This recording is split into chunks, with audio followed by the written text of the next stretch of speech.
بھائی بہت توجہ کی ضرورت ہے. 10ویں کے دن حضرت سیدنا حسین ابن علی نے 3 شرطیں پیش کی. اگر آپ کو یہ میری بات سمجھ آ گئی انشاءاللہ آپ کہیں دھوکے میں مبتلا نہیں ہوں گے. حضرت نے 3 شرطیں پیش کی. یہ سب مذہب کی کتابوں کے اندر یہ 3 شرطیں موجود ہیں. پہلی شرط کہ مجھے مکہ مکرمہ واپس جانے دو. میں تو آیا تھا تمہارے بلانے پر، اگر میرا آنا تمہیں پسند نہیں تو مجھے مکہ جانے دو. نمبر 2، کسی اسلامی ملک کی سرحد پہ مجھے چھوڑ دو. نمبر 3، مجھے یزید کے پاس جانے دو، میں اسے خود سمجھا لوں گا. کتنی شرطیں بولو بھائی، کوئی زبان چپ نہ رہے. اب میں کسی کو اجازت نہیں دوں گا خاموش رہنے کی. موضوع ذرا ٹیڑھا سا ہے، سمجھ آ جائے. کتنی شرطیں پیش کی؟ نمبر 1 مجھے، نمبر 2 مجھے، نمبر 3 مجھے یزید کے پاس جانے دو، میں اسے سمجھاؤں گا. کلمہ پڑھو ایک مرتبہ، لا الہ الا اللہ محمد رسول اللہ. میں تمہیں تمہارے کلمے کا واسطہ دے کر پوچھتا ہوں کہ یہ 3 شرطیں جنگ کرنے والی ہیں یا جنگ سے بچنے والی ہیں؟ بولو. میرا خیال ہے کہ اس سے بہترین صلح کا کوئی راستہ ہو ہی نہیں سکتا مگر اللہ برا کرے ابن زیاد کا. ابن زیاد نے کہا کوئی شرط قبول نہیں، یا میرے ہاتھ پر بیعت کرو یا شہادت کے لیے تیار ہو جاؤ.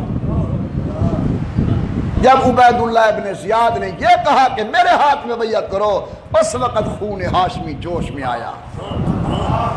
فرمایا عبید اللہ، یہ ہاتھ وہ ہے جہاں نانا رسول نے بوسے دیے ہیں، یہ وہ ہاتھ ہے جہاں امی بطول نے بوسے دیے ہیں، یہ وہ ہاتھ ہیں جہاں شیر خدا نے بوسے دیے ہیں. میرا ہاتھ خنجر اور تلوار پہ آ سکتا ہے، فاسق کے ہاتھ پر میرا ہاتھ نہیں آ سکتا. اب مقابلے میں لڑائی شروع ہوتی ہے. توجہ کرنا، اب جنگ مسلط کی گئی حضرت حسین پر. امام نے تو 3 شرطیں پیش کر دی تھی جنگ کو ختم کرنے کی. اب جو جنگ ہے مسلط کی گئی ہے تو حضرت حسین ابن علی حملہ کرنے والے نہیں ہیں، حسین ابن علی حملہ روکنے والے ہیں، دفاع کرنے والے ہیں.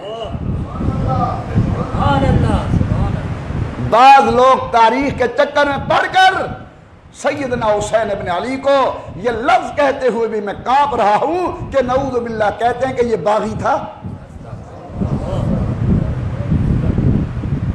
امام علی مقام باغی نہیں ہے. سیدنا حسین ابن علی صلح جو ہیں، حسین ابن علی حق پر تھے. امام علی مقام پر اب جنگ مسلط کی گئی ہے. جو کچھ آگے ہو رہا ہے یا ہوگا یہ دفاع ہے حضرت حسین کی طرف سے، اور اپنے دفاع کے لیے لڑنے والے کو شہید کہا جاتا ہے. علماء کرام لکھتے ہیں ایک طرف جناب حسین ابن علی،